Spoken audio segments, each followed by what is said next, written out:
kasi meron dun, sabi nga may mga Ismael talaga. Oh, maraming Ismael. Na ang spelling ay I-S-M-A-E-L. Ismael. Hindi yung Ismail Ano talaga I-S-O. Oo. Gusto yung mga Ismael sa amin.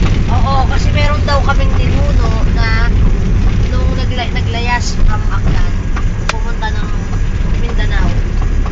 Talaga? Oo, lolo ng lolo ng tatay ko. Tapos meron din daw, doon din sa parang, meron din kami kamag-anak daw, sabi. Kasi ang sa nanay ko, Magalona. Samar.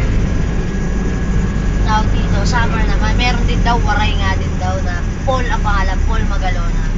Sabi ko, kamag-anak namin.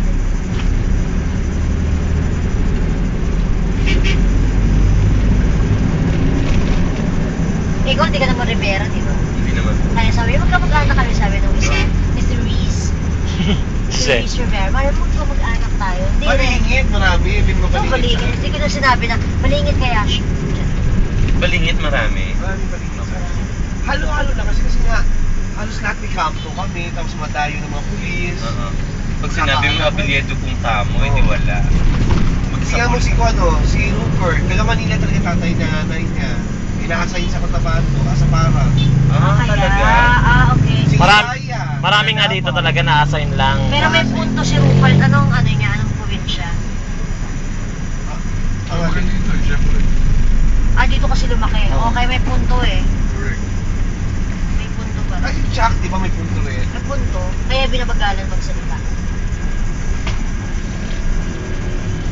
Pero hindi ako masyadong nadadamihan sa mga mosque rito. Parang konti-konti na Hindi, lang. kasi dito yung area ng maraming Nagiging civilized na ako na sila.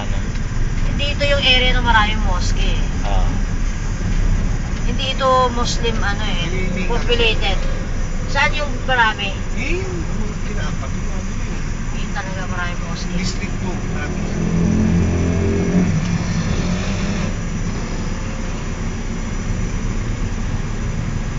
Wala talaga